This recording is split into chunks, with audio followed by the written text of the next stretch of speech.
irmãos, primeiro eu gostaria de avisar vocês, esse cheiro forte é que as portas foram pintadas. Então, a gente está abrindo janela, o ar-condicionado, porque foi tudo pintado, foi tudo lixado e pintado. Então, o cheiro da tinta continua um pouco, e tem gente que não suporta. Mas a gente, infelizmente, as portas estavam com muito problema, com defeito, precisando de uma reforma e tinha que ser feito.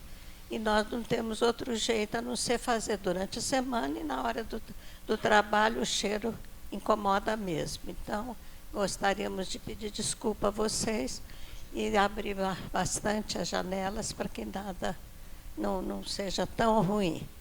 Nós vamos nos preparar para a tarde de hoje. Romero fará a poesia, Amar a prece inicial, e a palestra, como nós dissemos, está a cargo do nosso irmão Eliseu. Mas antes nós teremos a canção pelo Emílio. Ele dirá a canção que vai ser, abrilhantando o nosso trabalho da tarde. Vamos então nos preparar e que Jesus nos abençoe. Boa tarde. Eu vou pedir um favor a vocês, essa canção aqui é como se Jesus estivesse falando com cada um de vocês. Eu gostaria que vocês fechassem os olhos, abaixassem sua cabeça. Eu ouvisse essa música com muita atenção. Pode ser?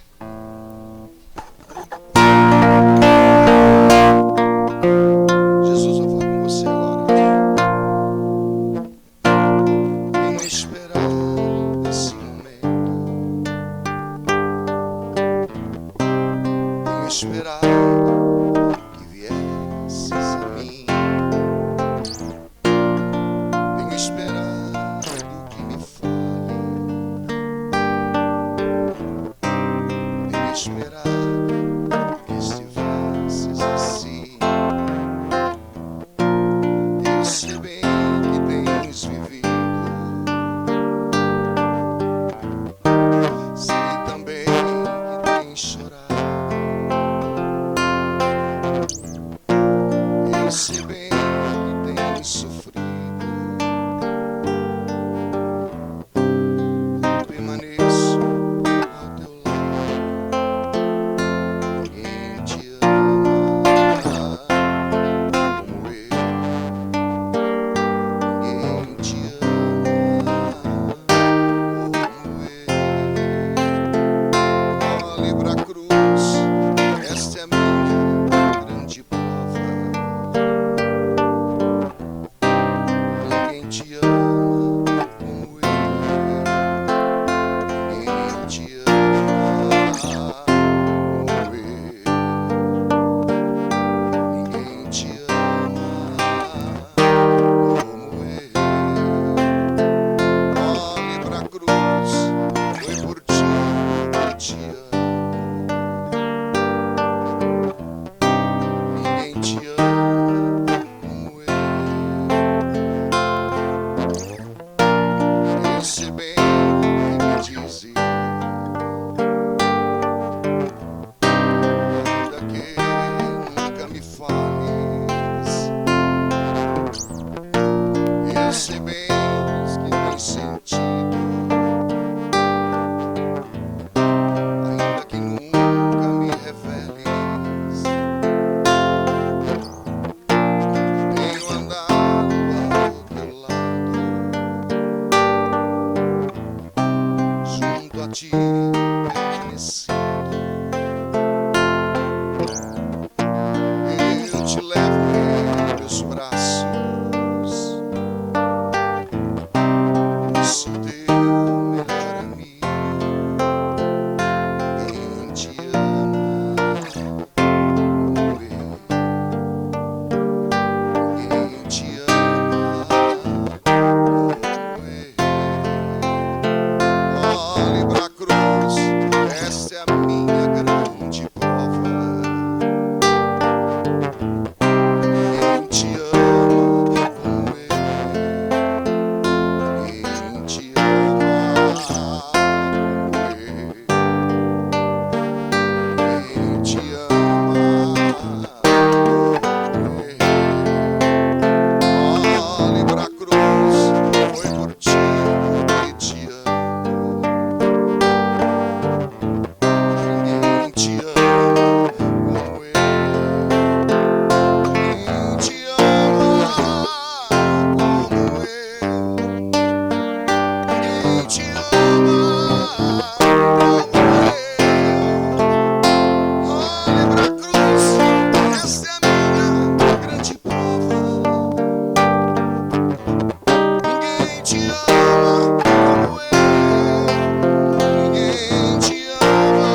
te ama. Ninguém te ama como eu.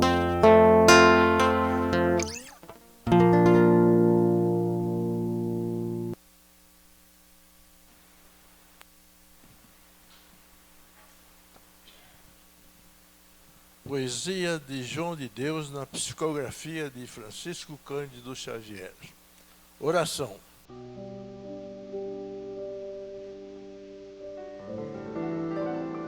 Vós que sois a mãe dos bondosa de todos os desvalidos, deste vale de gemidos, mãe piedosa, sublime estrela que brilha do céu da paz, da bonança, do céu de toda esperança, maravilha, Maria, consolação dos pobres, dos desgraçados, dos corações desolados na aflição.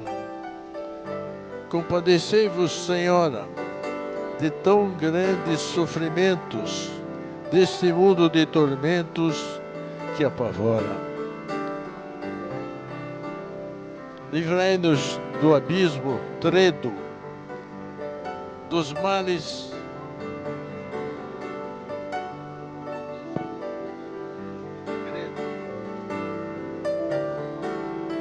entendei, estendei o vosso manto da bondade e da ternura sobre tanta desventura, tanto pranto. Concedei-nos vosso amor, a vossa misericórdia. Dai paz a toda discórdia, trégua à dor.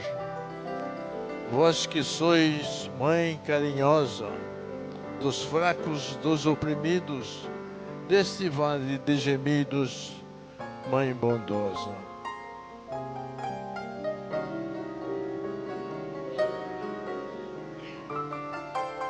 Senhor Jesus, aqui estamos novamente reunidos em seu nome. Meus espíritos amigos também presentes, te agradecemos imensamente, Senhor, pela oportunidade que estamos tendo nessa encarnação de trabalho e de estudo, que tanto nos interessa os nossos espíritos.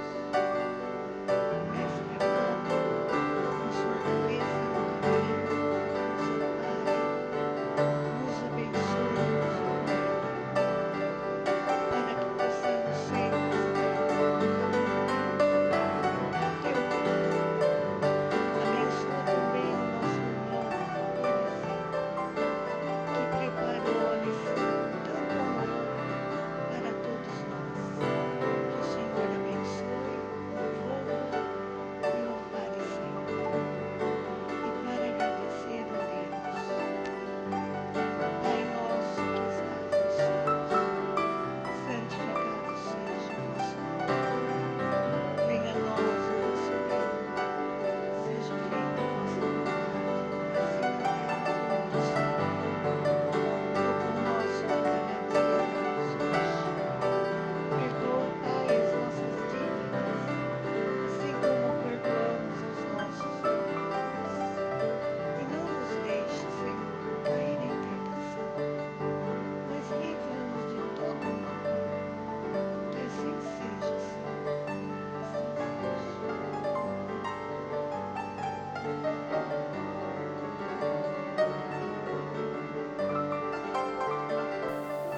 Doutor Eliseu da Mota Júnior. É doutor, promotor público aposentado, professor universitário, palestrante e escritor espírita, residente em Franca. Já foi promotor da nossa cidade. Pertence em Franca, mora em Franca e frequenta o centro, trabalha no centro, Templo Espírita Vicente de Paula. É da Fundação Espírita Allan Kardec, que é um hospital psiquiátrico e um no jornal Nova Era, também de Franca, onde já foi presidente. É uma pessoa muito querida, sempre foi muito querida por nós. Vamos passar a palavra a ele, envolvendo com muito carinho na nossa melhor vibração. Eliseu, Deus te abençoe. Obrigado. Palestra. Puxa, só ficar mais um pouco. Meus caríssimos irmãos e irmãs, boa tarde a todos e todas. Não escutei. Tá bom, agora sim. É para mim também uma grande honra tornar a ver amigos, amigas. Lembrando mais uma Francisco quando eu estive aqui faz algum tempo. Como foi dito, nosso tema é enfoque multidisciplinar da reencarnação. Essa tela que vocês estão vendo aí, uma tela muito bonita, uma pena está muito clara, mas nós voltaremos a ela, que ali está a metempsicose. Vamos ver se esse controle funciona direitinho, né?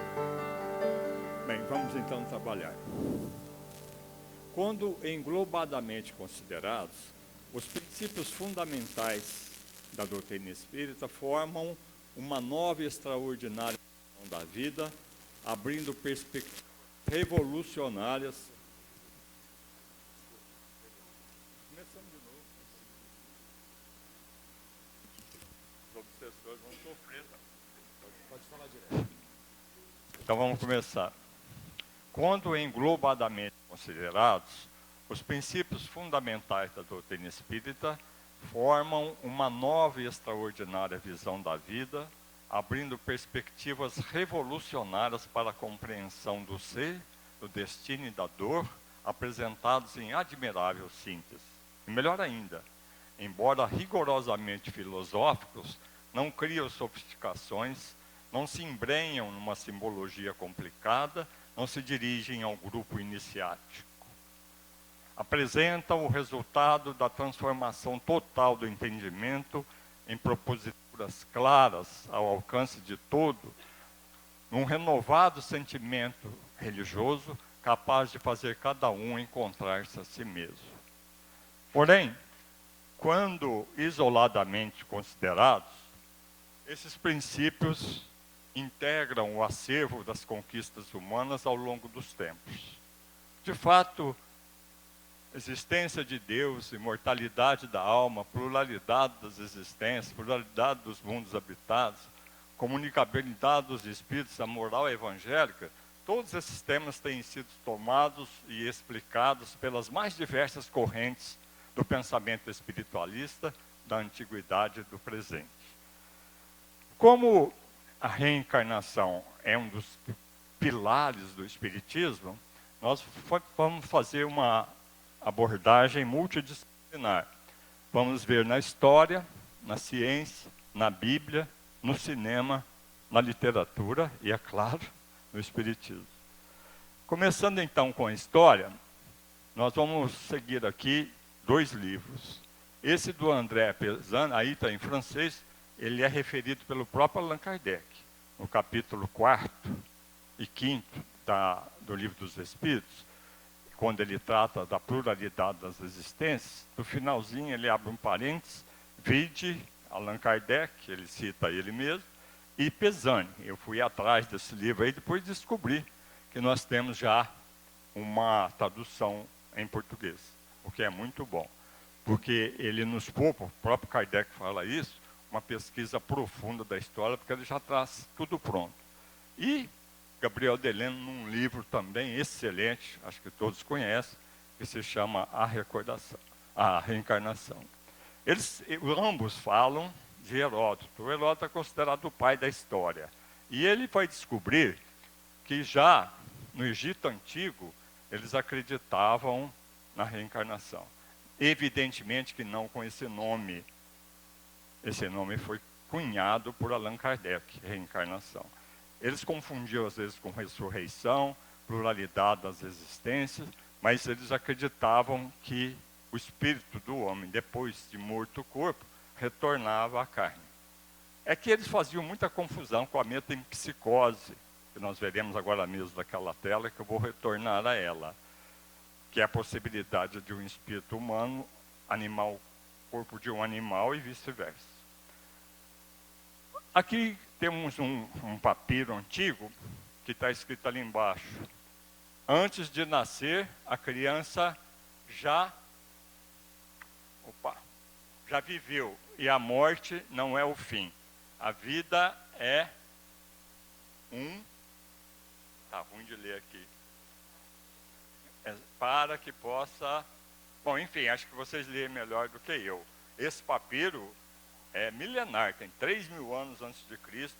Eles já acreditavam na possibilidade de uma nova vida.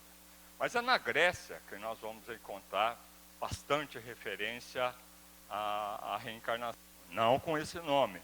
Eles falavam em palingenesia. Essa palavra grega quer dizer palin, novo, gênese, nascer. Palingenesia, nascer de novo. Já começava com Pitágoras. O Pitágoras, ele mesmo, disse que se recordava de outras vidas, que ele foi um guerreiro, depois foi um comerciante, agricultor, uma prostituta, até ele chegar a ser o próprio Pitágoras. E Sócrates. É certo que é um retorno à vida, que os vivos nascem dos mortos, que a sorte das almas boas é a melhor, aquelas das más é a pior. Isso aí, vocês sabem que o Sócrates não escreveu nada, não deixou nada escrito. Quem fez isso foi o Platão, que era um discípulo dele. Platão também acreditava na reencarnação, a tal ponto que Kardec, na introdução ao Evangelho segundo o Espiritismo, os coloca como precursores das ideias espíritas. A Índia talvez seja o berço do conhecimento da humanidade. Existiam alguns livros lá, sagrados, o Vedas, que em sânscrito antigo, que depois deu origem ao sânscrito clássico, quer dizer conhecimento. Eram 4 livros e há referências ali à reencarnação. Da mesma forma que nos desfazemos de uma roupa para pegar uma nova, assim a alma se descarta de um corpo usado para se revestir de novos corpos. Nós estamos falando aí de 2.000 anos. Não tem o ponto de laser? Ponto de laser tem? Mas acho que não está funcionando.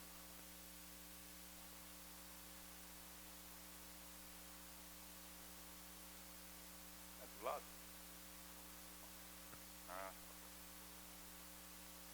Bom, nós estamos falando aqui, é porque os historiadores ainda não chegaram à conclusão quando que os Vedas foram escritos. Antes eles achavam que era 1.500 anos antes de Cristo, mas hoje eles já chegaram à conclusão que eles têm mais de 2.000 anos. Ali tem os mantras, ali tem os hinos aos deuses, aliás, uma miríade de deuses lá na Índia, como vocês sabem.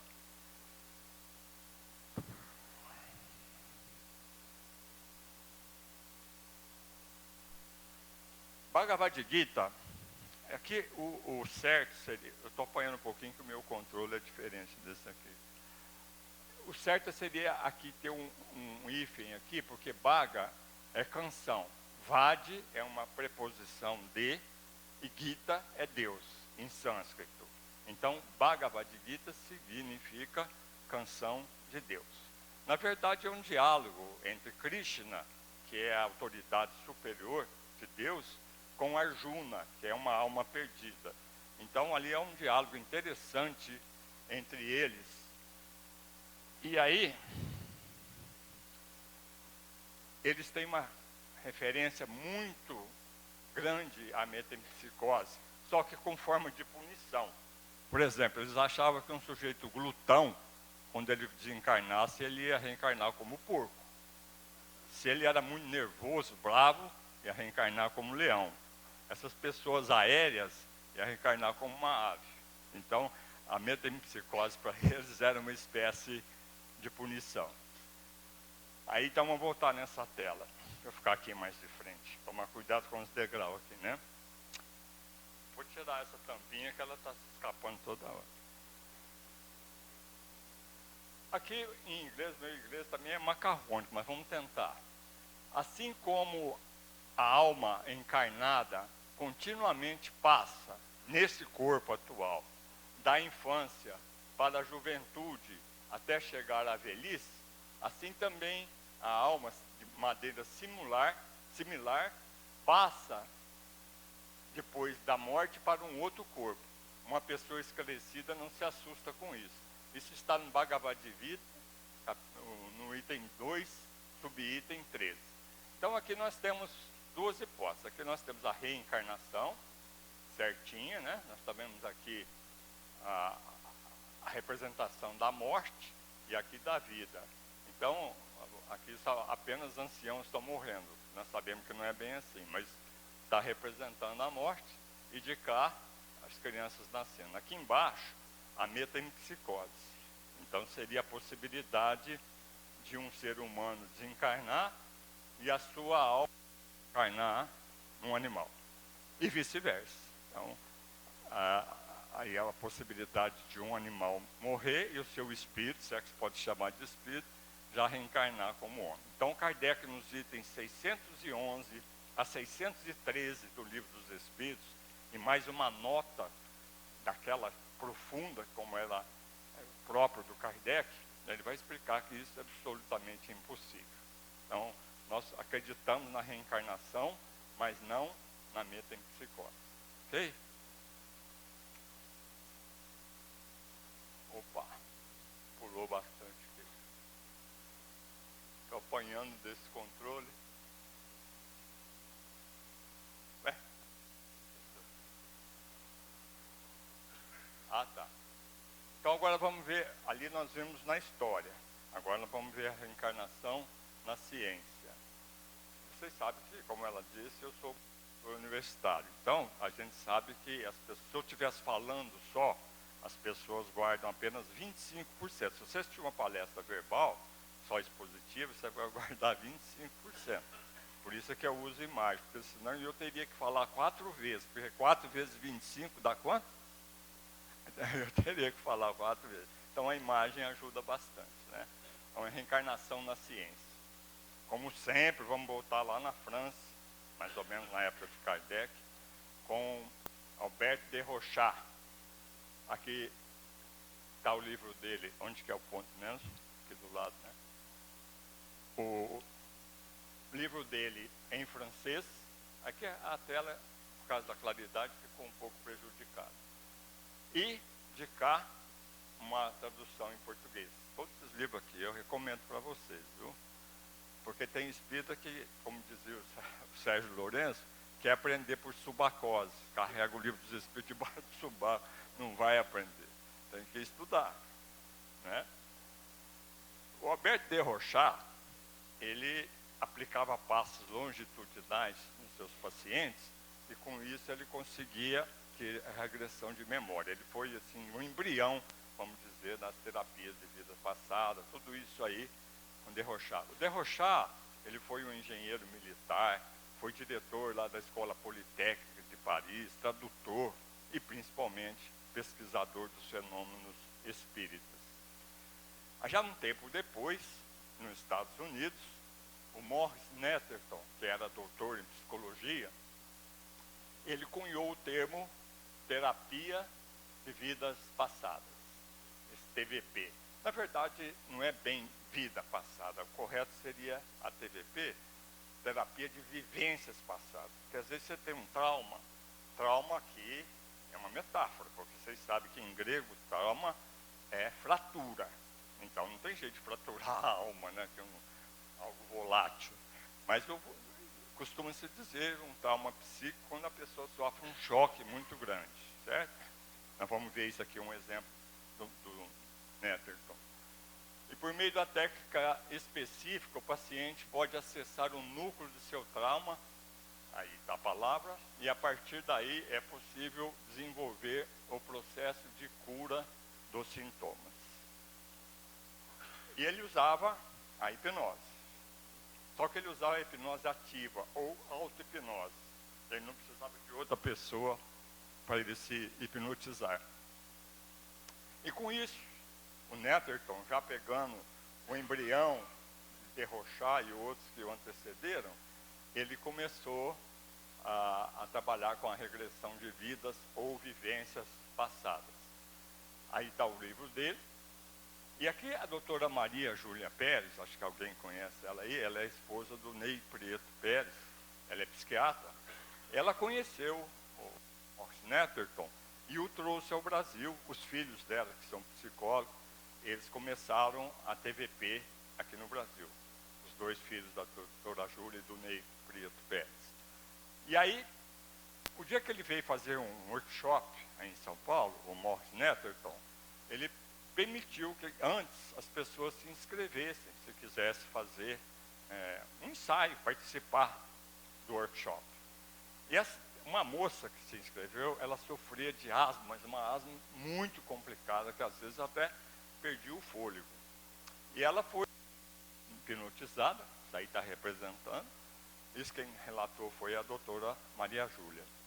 E ela voltou numa vivência passada, onde ela dizia a tal ponto, falou, eu estou sobre um patíbulo, eu vou ser enforcada nesse momento. Aí, quando ela falou isso, em volta do pescoço dela apareceu um vergão, como se fosse realmente o que estivesse apertando. Ela teve uma crise de asma, e a partir daí, com a catarse, ela se curou. Em outro caso, uma senhora que não podia ver nada ligado à morte. Um carro funerário que passasse, se ela passasse em frente a uma funerária, ela corria para casa, tomava banho compulsivamente. Isso causava um problema para a família, que estava tomando cuidado com ela, para não passar perto de alguma coisa que recordasse a morte. Então, feita a TVP, a terapia de uma vida passada, ela chegou num lugar que ela foi a um sepultamento, num cemitério, assim, já no crepúsculo, e ela ficou para trás, porque a pessoa que estava sendo, o corpo que estava sendo enterrado era de um parente muito querido dela, mas um coveiro embriagado se aproveitou disso e a estuprou, e ela morreu ali no cemitério. Então, na vida presente, ela trouxe esse trauma. E toda vez que ela via algo ligado à morte, despertava, aflorava aquele trauma. E ela, depois dessa terapia, ela se curou completamente. Hoje ela vai em velório, tudo inteiro, sem nenhum problema. A doutora Ellen Van Baar é americana, mas esse Van Baar é de origem alemã, ela é descendente de alemã. Ela queria combater a reencarnação. Então ela começou também a fazer bastante teste, regressão, para poder, ela, se não me engano, 1088 pessoas ela colocou no divã e fez regressão, mas tão caprichosa, como aliás tudo que é feminino é mais caprichoso, ela fazia as pessoas que regrediam descrever a roupa, os móveis, o cenário de onde estava, e depois ia pesquisar se na que a pessoa estava se referindo, realmente se usava aquele vestuário, aquele mobiliário, etc., os móveis. Aí depois ela se convenceu que a reencarnação é uma realidade. O livro dela, os dois livros dela principais, são esses aqui, ó. Reliving Past Lives, Reviver Vidas Passadas, e Life Before Life, a vida antes da vida. Aí estão eles. Aqui já temos também em português. Acho que todos já ouviram falar. É um psiquiatra também americano. E ele teve uma paciente na década de 80, a Catherine, que ela começou numa sessão de hipnose a dizer que viveu em outra vida, esse negócio todo. Aí ele se interessou, e também por curiosidade, porque psicólogos que tratam da TVP, eles falam, se existe reencarnação, não sei, eu quero é curar o paciente. Se curou, tudo bem. Mas eles se deparam com o fenômeno de que as pessoas relatam fatos que não deixam dúvidas sobre uma vida anterior. O livro mais famoso dele aqui no Brasil é Muitas Vidas, Muitos Mestres, como vocês sabem. Bom, aí, com essas notícias todas da reencarnação, alguns cientistas começaram a fazer pesquisas científicas, ou seja, um método e um objeto de estudo. Uma disciplina, para ser considerada ciência, ela tem que ter um método próprio, que é o método experimental, e o objeto, que é a possibilidade de vidas sucessivas. Quem é mais famoso nesse campo é o Hemendranath Banerjee. Ele é indiano, ele faleceu novo, em 1989, com 50 e poucos anos, uma síndrome cardíaca, mas ele esteve aqui no Brasil, e ele, vamos ver, um resumo aí da biografia dele. Ele é médico psiquiatra indiano, aliás, foi, né? Porque lá, como vocês viram, ele nasceu em 1929 e morreu em 1985. Médico psiquiatra, diretor do Departamento de Parapsicologia da Universidade de Rajasthan, na Índia, e pesquisou mais de 3.000 casos sugestivos de reencarnação na Índia e em outros países. Aqui no Brasil teve lançado o livro Vida Futura e Pretérita, um impressionante estudo sobre a reencarnação. Aí está o livro dele, em português, só que ele, depois eu vou indicar para vocês alguns filmes feitos pela Versátil, do Oceano, e lá tem muitos depoimentos, inclusive dele, quando ele esteve aqui no Brasil. É claro que ele era indiano, falava em inglês, é difícil de acompanhar a entrevista dele, preto e branco, estou falando na década de 60, aí quando ele esteve aqui no Brasil. Mas ele faz questão de não chamar de reencarnação, ele chama de memória extracerebral, que aqui está. Então, a memória cerebral é tudo aquilo que nós aprendemos nessa vida. Se a gente puder fazer uma regressão agora, quando a gente era nenê, as primeiras palavras, as primeiras coisas que aprendemos, tudo que nós aprendemos nessa vida é chamada memória cerebral. Toda vez que uma criança, mesmo um adulto, o déjà vu, começa a falar coisas que ele não aprendeu, então é chamado de memória extracerebral. É isso que o doutor Banerjee falava. E ele despertou a curiosidade do mais famoso pesquisador de vidas passadas. Aliás, o apelido dele é caçador de vidas passadas. Ian Stevenson, também já faleceu. Ele nasceu no Canadá, mas fez toda a carreira médica dele nos Estados Unidos, principalmente em Charlottesville, onde ele faleceu, inclusive. Ele publicou vários artigos, eu não sei se vocês ouviram falar nesse Chester Carlson, ele é o inventor da Xerox, ele que inventou a Xerox. Então vocês podem imaginar que ele ficou rico, muito rico. E com isso, ao descobrir as pesquisas do Stevenson, ele se interessou e passou a patrocinar, não só patrocinar, como acompanhar o Stevenson nas suas pesquisas, a princípio dos Estados Unidos e depois mundo afora. E quando ele faleceu, ele deixou um testamento, deixando $1 milhão para o Stevenson criar o departamento de estudo da personalidade, lá na Universidade de Charlottesville, na Virgínia, como também deixou mais $1 milhão no testamento para que o Stevenson fizesse as suas pesquisas. E ele fez. Ele andou pelo mundo inteiro. Só que ele era tão meticuloso que de milhares, ele separou 20 casos sugestivos. Eles nunca falam 20 casos provados de reencarnação. Não. Eles falam 20 casos sugestivos de reencarnação. Esse é o livro básico dele nesse campo. E também, depois ele publicou casos europeus, e aí ele começou a perceber que muitas crianças que falavam que tiveram uma vida anterior, a maioria, depois eu vou explicar isso à luz do Espiritismo, as crianças que falam, que relembram. Dificilmente um adulto fala que viveu outra vida, porque quando se completa o processo reencarnatório, a criança costuma esquecer a vida passada. Nós veremos isso lá na frente, à luz do Espiritismo.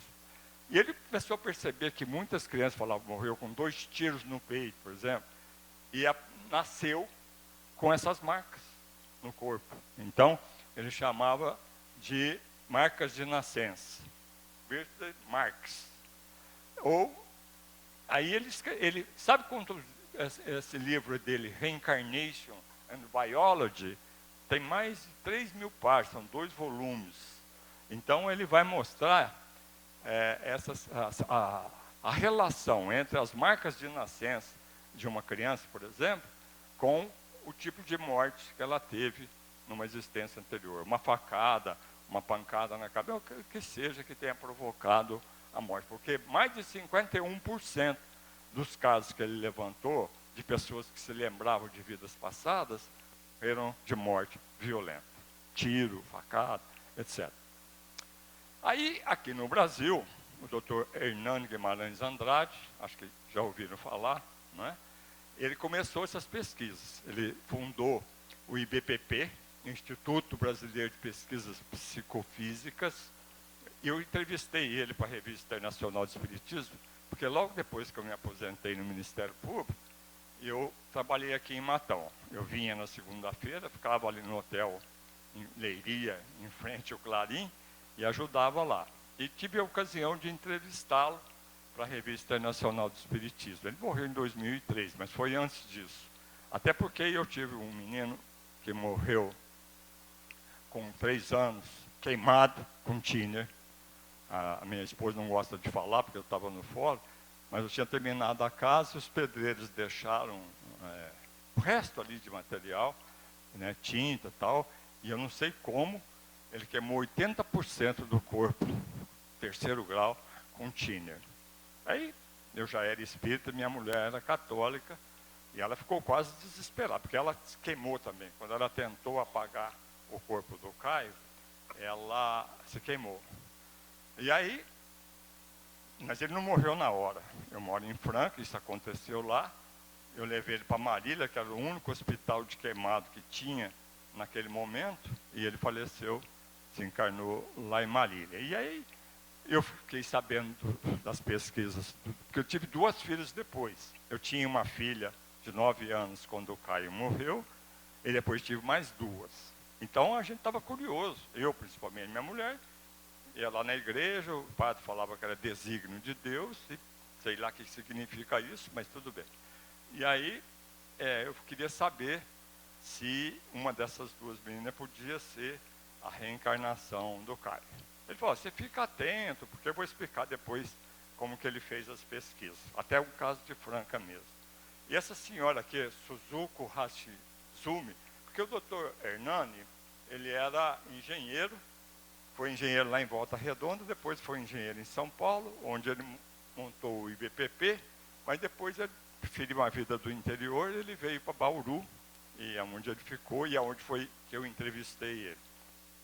E ele fez uma pesquisa idêntica à do Dr. Ian Stevenson e publicou esse livro aí pelo Clarim, Reencarnação no Brasil. Essa capa aí é interessante, não sei se dá para vocês verem direitinho, tem um fetozinho ali embaixo, dá para vocês verem aí? Dá, né? Então, isso aqui não está aqui por acaso, não. Vamos ver essa capa com calma, ó. Doutor, na 3ª página do livro, o doutor Hernani, que assina aqui, ele, toda hora eu apanho desse aqui. Ele fala o seguinte, ó, a capa. Esta genial é da Alzira Martins Apolo. Esta genial concepção da artista pararealista Alzira Martins Apolo, de São Paulo, representa o fenômeno do preparo do MOB, modelo organizador biológico. Porque ele começou a estudar os russos, que os russos não chamam de perispírito, mas nós sabemos que o perispírito é que vai moldar o corpo que vai renascer. Então, eles chamam de MOB, modelo organizador biológico. Então, ela fez essa capa.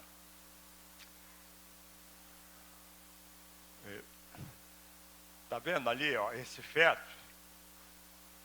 Lá, agora nós vamos ver direitinho aqui o casal. Vocês estão vendo aqui à esquerda, né? E aqui o feto está aqui embaixo. Esse processo aqui que é de organização do feto. O próprio perispírito vai moldando o... Olha lá, está vendo o casal e a criança que está em formação.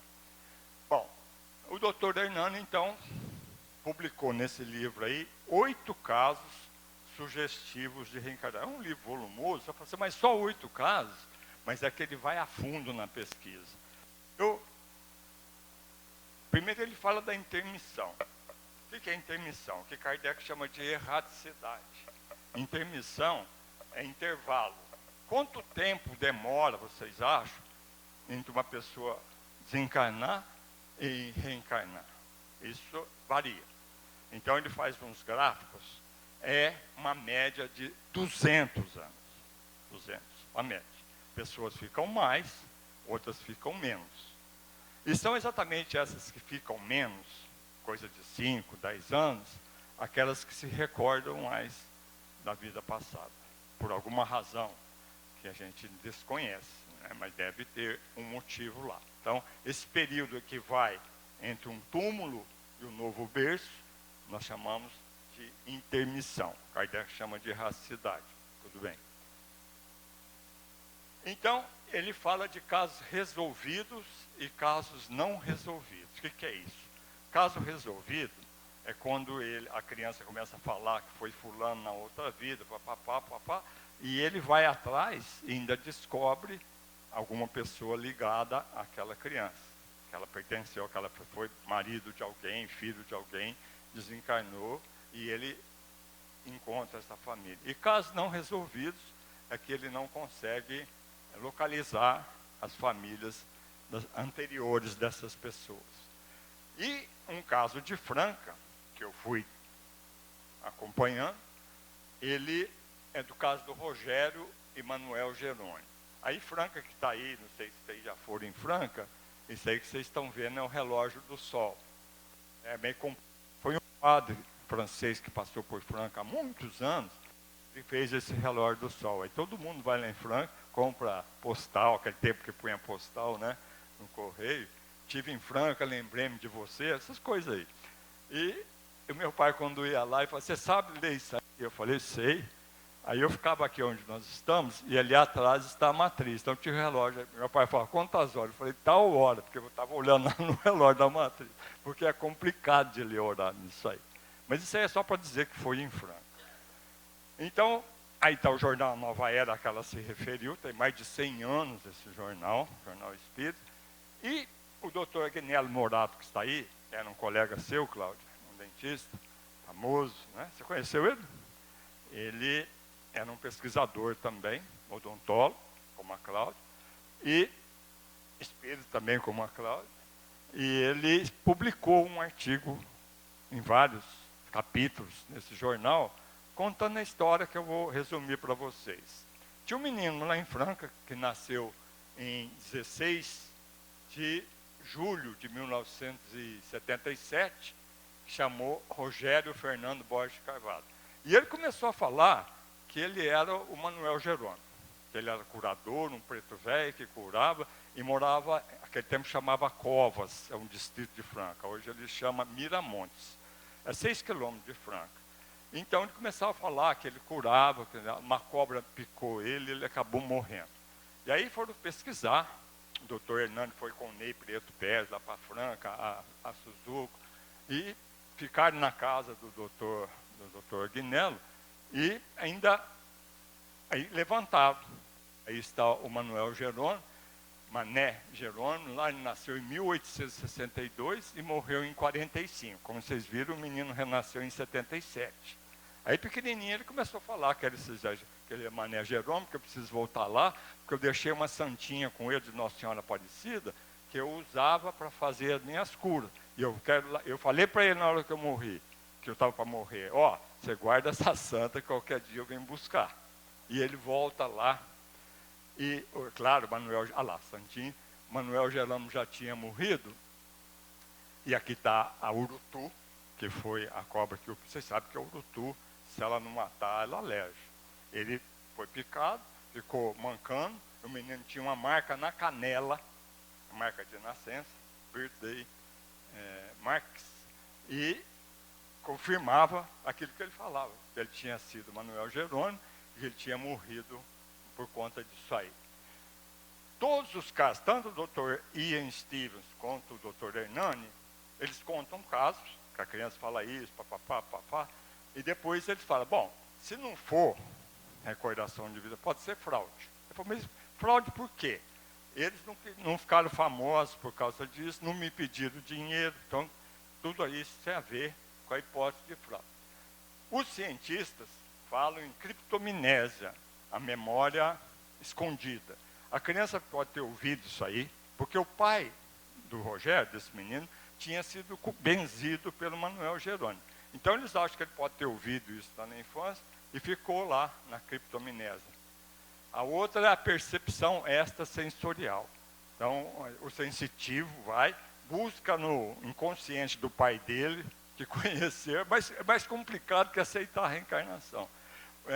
No inconsciente do pai dele, ele busca essas informações e começa a passar. A outra, essa mais recente, está até em espanhol aí, é a chamada memória genética. Memória genética, então, tem nos animais, vocês sabem, né? Os pássaros cantam igual. O único pássaro que não canta igual os pais é o sabiá. Todos os demais cantam igualzinho os seus pais. Então, isso aí é chamado memória genética. Eles sabem que existe no campo animal. Alguns cachorros que vocês já viram se coçam com o pé ao invés de ser a patinha dianteira. Então isso aí é memória genética. Então eles falavam que isso aí podia ter transmitido do pai dele, junto com a genética humana, corporal, também a memória do Manuel Jerônimo. Ou a incorporação mediúnica. O próprio Manuel Jerônimo, o espírito dele, teria incorporado nesse menino e contado. Era muito mais fácil para o Manuel Jerônimo ir lá nas covas do que ficar incorporando ali no menino.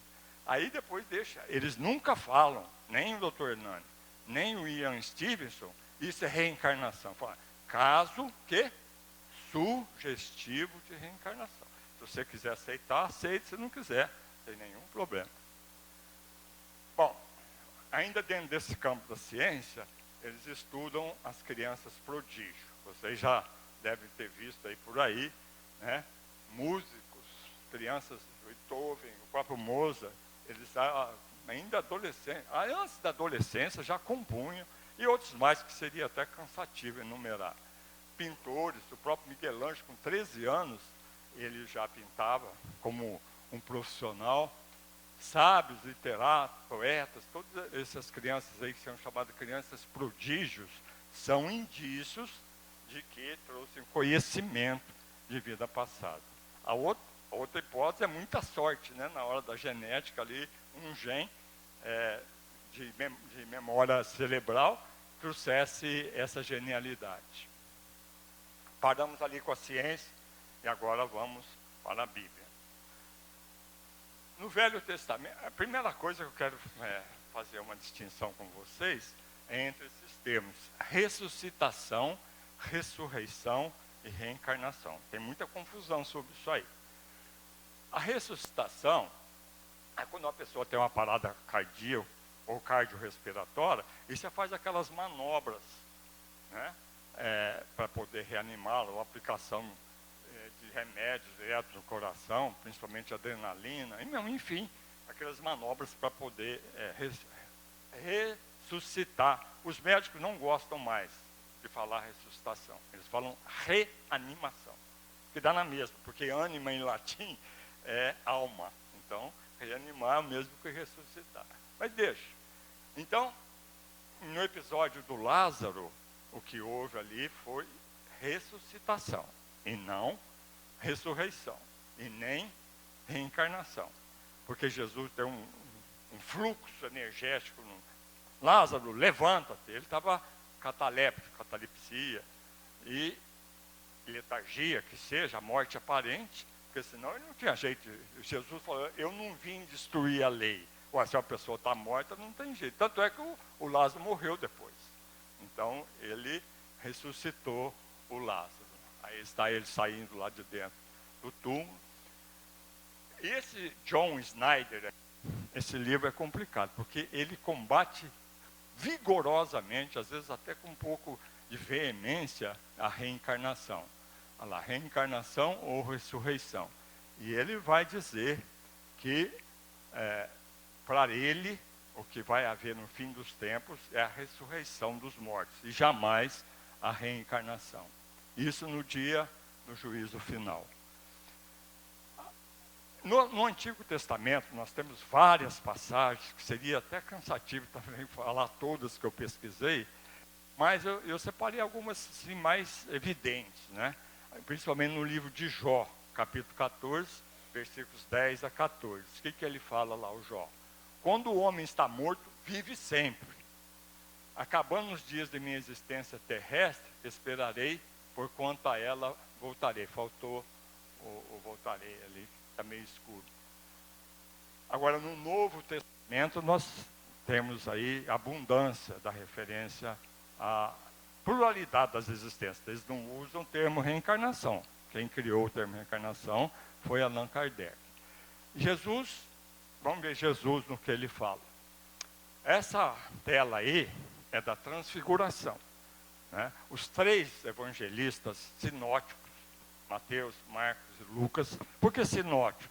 Se você colocar um ao lado do outro, você pega na vista, é quase que uma reprodução um do outro. Primeiro Mateus, que é mais minucioso, depois Lucas. O Lucas nunca conheceu Jesus. Lucas era médico, amigo do Paulo, e ele escreveu o evangelho dele coletando o depoimento da Maria, depois que Jesus já tinha morrido. E o Marcos, diz a tradição que o Marcos era aquele menino que quando Jesus foi preso, os guardas tentaram pegar, seguraram na túnica e ele fugiu nu. Então, ele era pequenininho, ele viu Jesus e escreveu. Esses 3 evangelhos são chamados evangelhos sinóticos. E o evangelho de João, que já escreveu lá, beirando os 100 anos, é chamado o evangelho místico. O João não se refere à transfiguração, mas os 3 evangelistas sinóticos, eles dizem que Jesus levando o Pedro, o Tiago e o João, Tiago e João eram irmãos, e o Pedro, ele foi lá no morro, chegou lá, ele foi ficando assim, luminoso, como um sol, Jesus, e a roupa dele brilhava como a luz. E apareceu Moisés e Elias. Os discípulos ficaram doidos, aturdidos com aquilo. E aí o Pedro falou assim, Senhor, se o senhor quiser, eu faço uma tenda para o Senhor, outra para Moisés e outra para Elias. E aí, quando eles estavam descendo de volta para o morro, Jesus falou para eles, vocês não falam para ninguém o que vocês viram, enquanto eu não ressuscitar dos mortos. Aí um deles falou, mas os escribas dizem que primeiro tem que vir Elias. E Jesus falou, ele já veio e não o trataram como devia. Assim farão também com o Filho do Homem. Ele já estava avisando que ele ia sacrificar.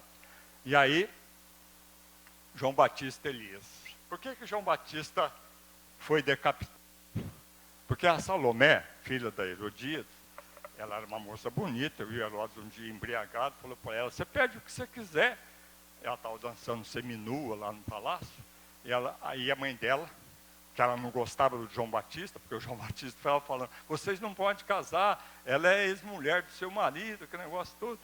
Aí ela chamou a menina e falou assim, ele falou que vai te dar o que quiser, pede a cabeça do João Batista numa bandeja.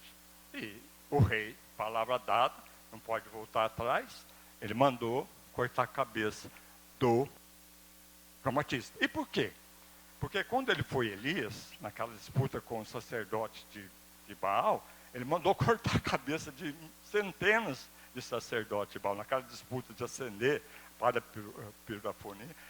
E aí, na encarnação seguinte, como João Batista, quem com ferro fere, com ferro será ferido. Mas onde aparece mesmo a evidência de que Jesus era reencarnacionista, é no diálogo dele com Nicodemos. O Nicodemos era um fariseu, e ele era membro do... Jesus não se dava bem com os fariseus, ele chamava ele de raça de víboras, túmulos caiados por fora e podres por dentro. A relação deles era tudo menos amigável, ele e os fariseus. Mas tinha alguns destoavam. O Nicodemos era um. ele foi lá de noite, ele não ia de dia para ninguém ver que ele estava lá consultando Jesus, e falou assim: mestre, ele chamava Jesus de mestre, ninguém pode fazer os prodígios que o senhor faz se não for por Deus. Aí Jesus pega, ele fala assim: o que é preciso fazer para ganhar o reino dos céus? Aí Jesus fala para ele: tem que nascer de novo. Ele fala: mas como que eu vou fazer? Eu já sou velho, como é que eu vou entrar de novo no ventre da minha mãe? Ele falou: mas você é mestre em Israel, não sabe disso? Porque todos os mestres, lá tinha dois tipos: esoterismo com X e esoterismo com S. Um é para o público externo e o outro para o público interno. Quer dizer, os fariseus, doutores, eles sabiam a reencarnação e outras coisas mais que o povo em geral às vezes desconhecia. Mas ele era mestre em Israel, ele era para saber disso. Tanto é que Jesus fala para ele: mas você é mestre em Israel, não sabe disso? Então Jesus deixa claro que é preciso nascer de novo para ganhar o reino dos céus. Vocês sabem o que é reino dos céus? Reino dos céus é você atingir a plenitude espiritual em sabedoria e em bondade. Aí você ganha o reino dos céus. Mas até lá você tem que reencarnar muitas vezes, senão você não vai ganhar o reino dos céus. Bom, a reencarnação na literatura. E tem um monte de livros, mas eu gostei desse livro aqui, comprei no aeroporto desse mundo aí. É A Volta, que é um menino também de 2 anos, que ele, o menino está de cal, à direita, com 2 anos ele começou a falar que ele morreu na Segunda Guerra, que ele era piloto do avião, que ele também chamava James, todos os dois chamam James, tanto ele como o piloto. Aí os pais dele ficavam preocupados, porque ele acordava de noite: o avião está caindo, o avião está pegando fogo. E eles foram pesquisar e até encontraram um piloto que foi companheiro daquele que era ele na outra encarnação. Ele morreu em Iwo Jima, num ataque dos japoneses. Então levantaram até o porta-aviões que eles usavam para poder decolar. A reencarnação no cinema. Essa trilogia aqui que eu falei para vocês, são 3 filmes: Minha Vida na Outra Vida, A Reencarnação de Mônica e Minhas Vidas, da Shirley MacLaine. Shirley MacLaine, vocês sabem, foi atriz, ganhou o Oscar. Além disso, ela era cantora e dançarina. E ela começou a ter insights também de outra vida, escreveu um livro. E depois ela mesma protagonizou ela própria no filme Minhas Vidas. E, como eu disse para vocês, esses DVDs, eles têm, todos 3 têm depoimentos de espíritos. Doutor Hernani, doutora Marlene Nobre, série o Chico Xavier aparece lá, o Enandra Banerjee. Esse filme aqui é interessante, não sei se vocês já assistiram.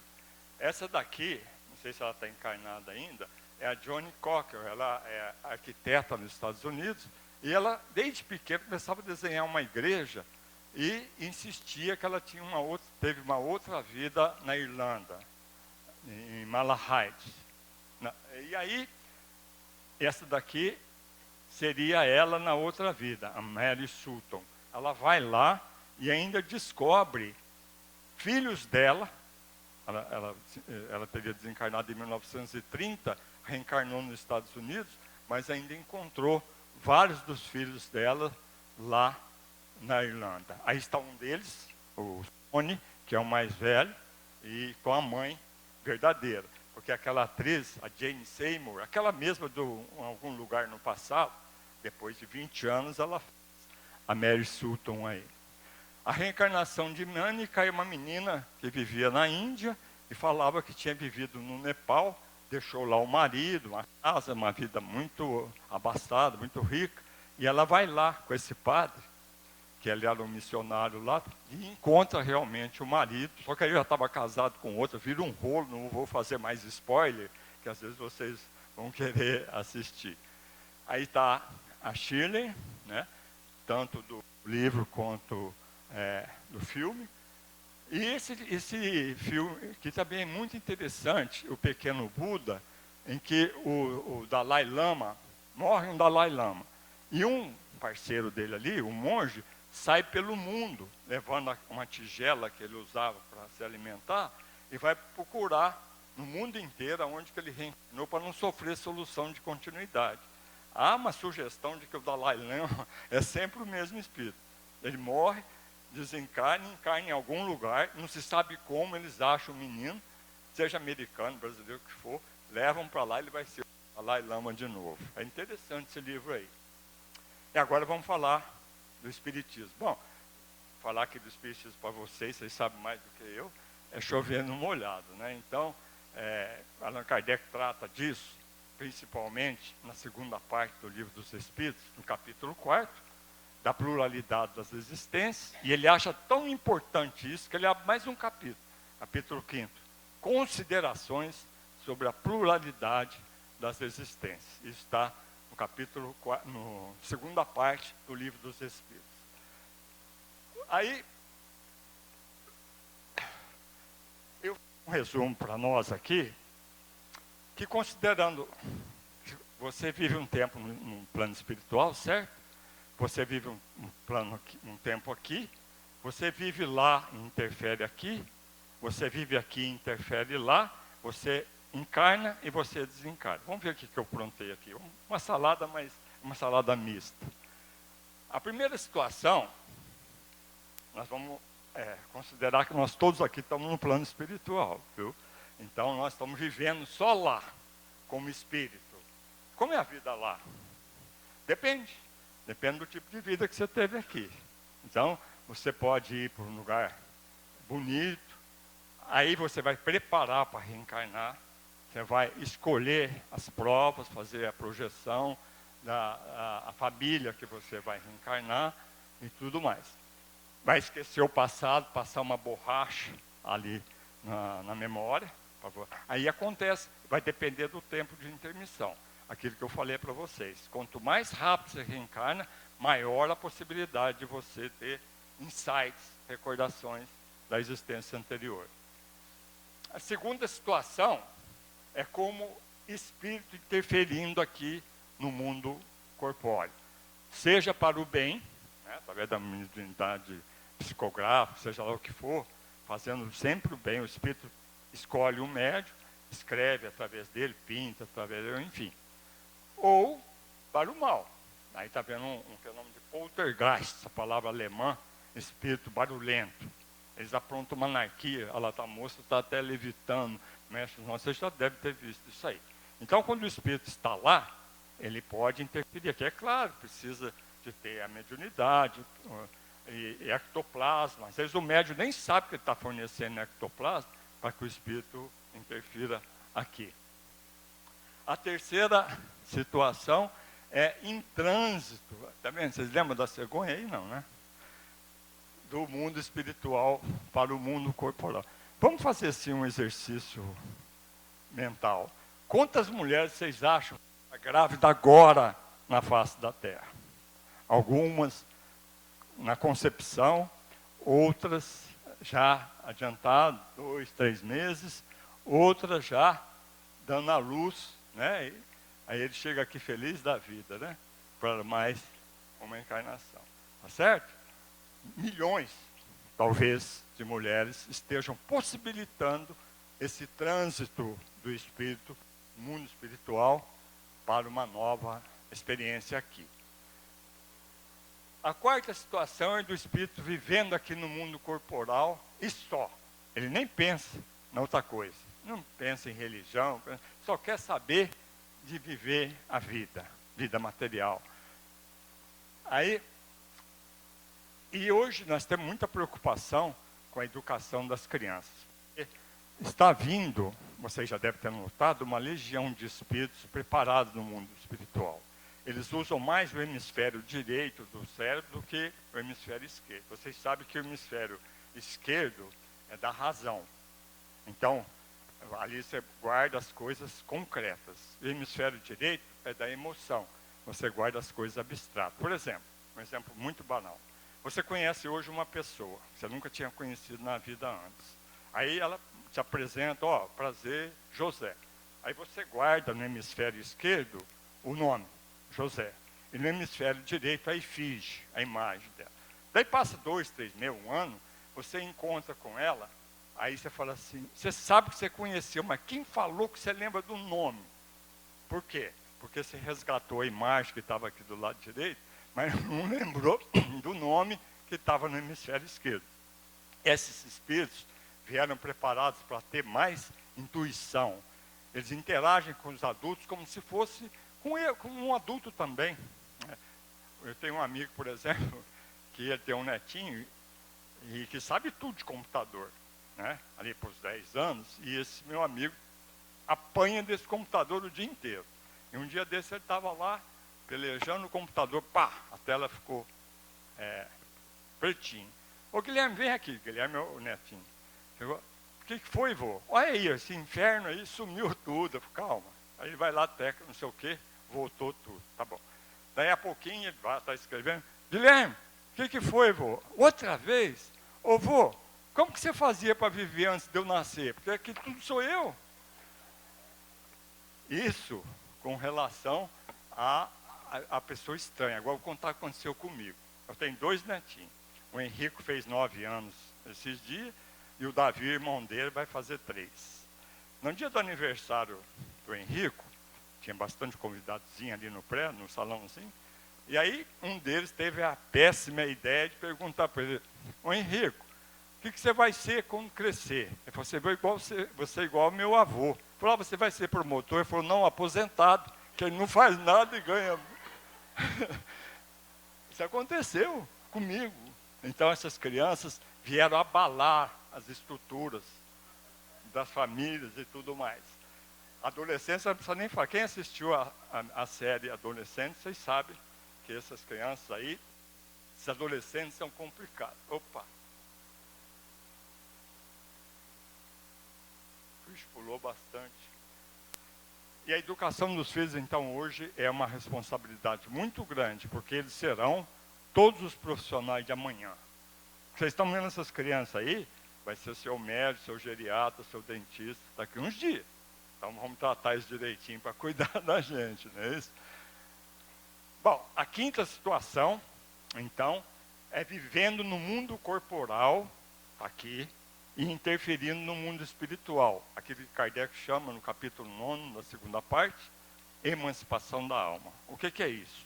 Quando a pessoa vai dormir, ela deixa o corpo ali quietinho e vai embora com o perispírito.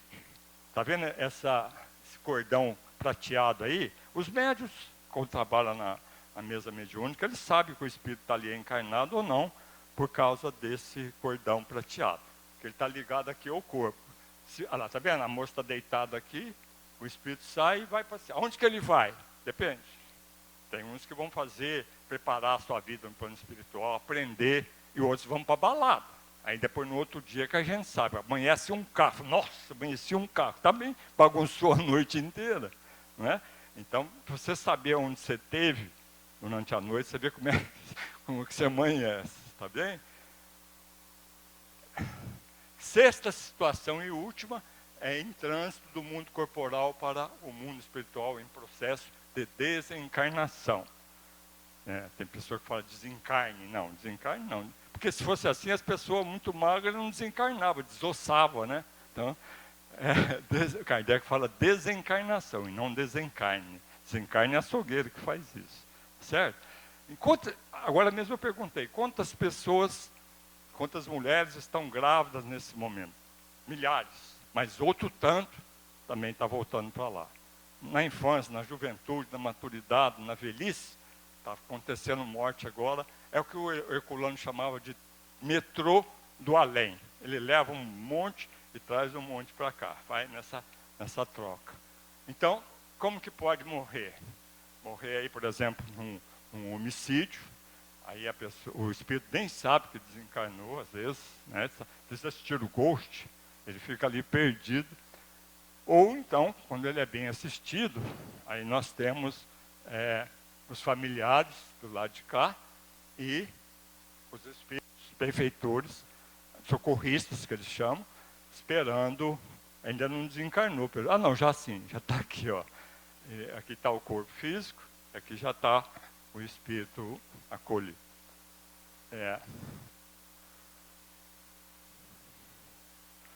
Bem, vamos concluir. A doutrina espírita, que nos alarga os horizontes da vida e nos permite essa percepção da imortalidade da alma, é, indubitavelmente, uma doutrina da paz. Allan Kardec, o codificador do Espiritismo, estabeleceu como condição sine qua non para a felicidade na face da Terra a educação. Que as pessoas serão felizes quando elas forem educadas.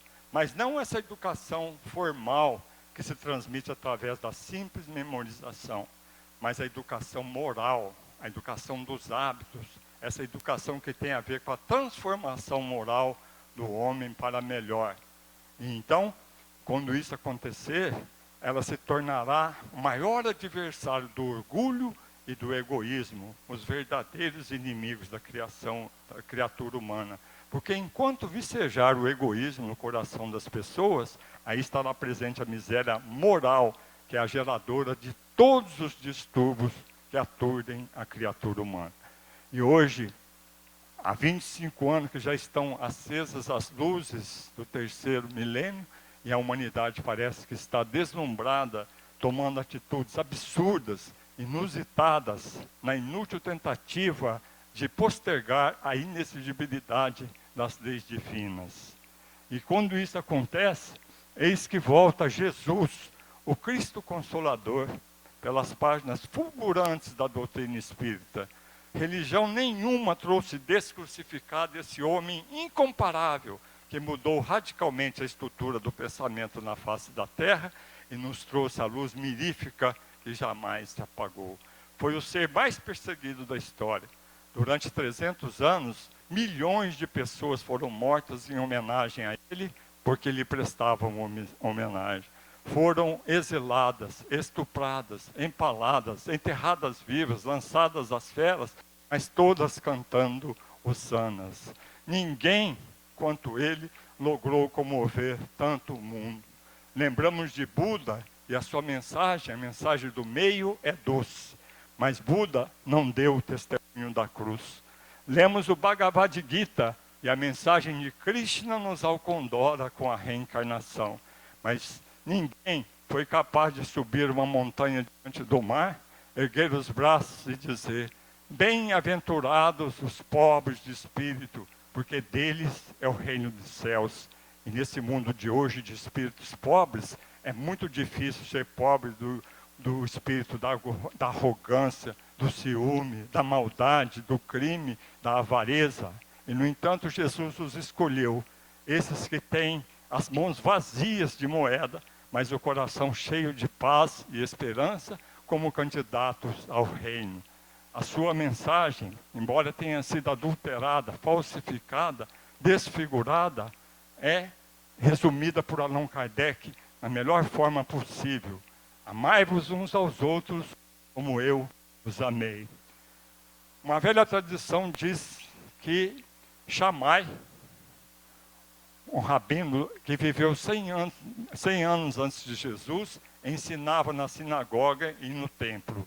E um dia um jovem, apressado como todo jovem, acercou-se dele e disse: Senhor, será que o senhor poderia me ensinar a Bíblia durante o tempo que eu ficar em um só dos pés?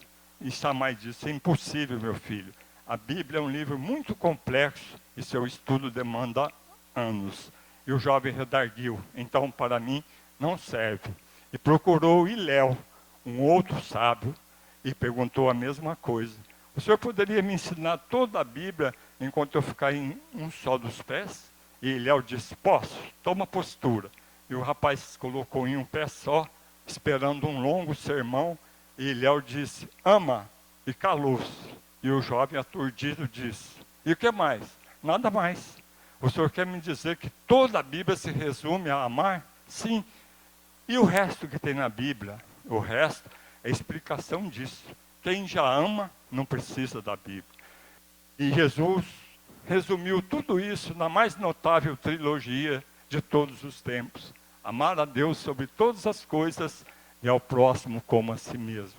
E por falar em amor, vamos encerrar com Victor Hugo, quando ele diz: desejo primeiro que você ame, e que amando também seja amado. E que se não for, seja breve em esquecer. E fique esquecendo, não guarde mágoa.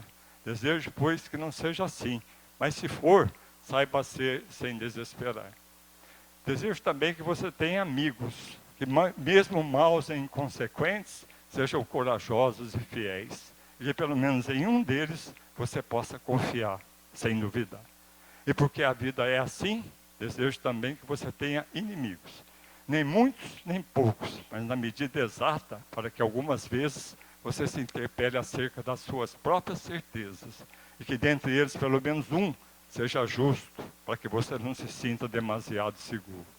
Desejo depois que você seja útil, mas não insubstituível, e que nos maus momentos, quando nada mais restar, que essa utilidade seja suficiente para manter você de pé. Desejo ainda que você seja tolerante, não com os que erram pouco, porque isso é fácil, mas com os que erram muito e irremediavelmente, que fazendo bom uso dessa tolerância, você sirva de exemplo aos outros. Desejo que você, sendo jovem, não se apresse a amadurecer, que você, sendo maduro, não insista em rejuvenescer, e que você, que é mais velho, não se dedique ao desespero, porque cada idade tem o seu prazer e a sua dor, e é preciso deixar que eles escorram por entre nós. Desejo, por sinal, que você seja triste, não o ano todo, mas apenas um dia, mas que nesse dia você descubra que o riso diário é bom, o riso habitual é insosso, e o riso constante é insano.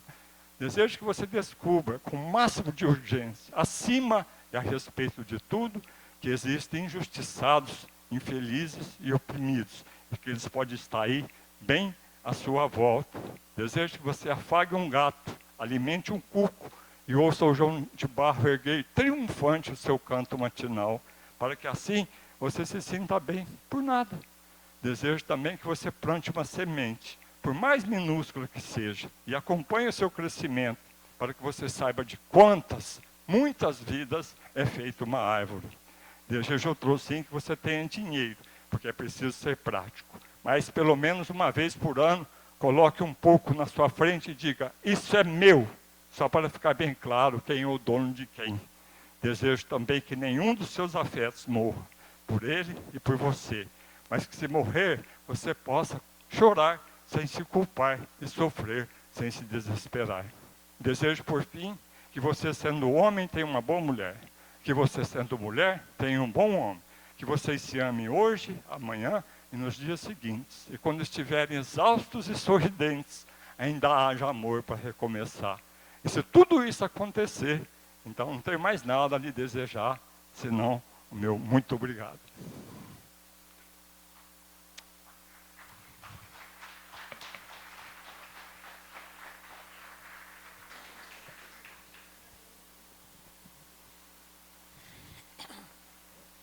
Eliseu, muito obrigada.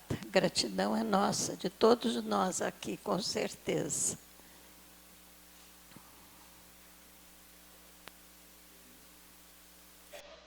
Deus te abençoe. Muito obrigada, foi muito bom. Pode a sua.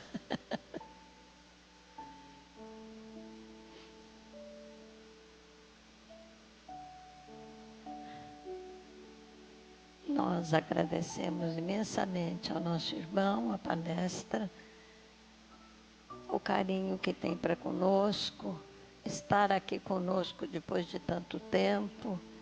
Agradecemos imensamente a você, pedindo a Jesus que o abençoe, que o envolva sempre com a sua luz, com a sua paz, com a sua misericórdia.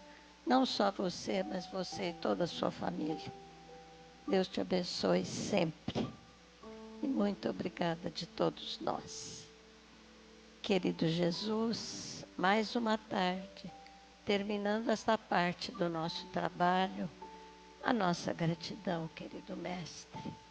Pedimos, querido Mestre, que abençoe a cada um de nós que aqui está, abençoando de forma especial ao Eliseu, a sua família, todos os seus, para que ele faça uma boa viagem, estando por aqui, que vai fazer várias palestras e seja ajudado, protegido e abençoado.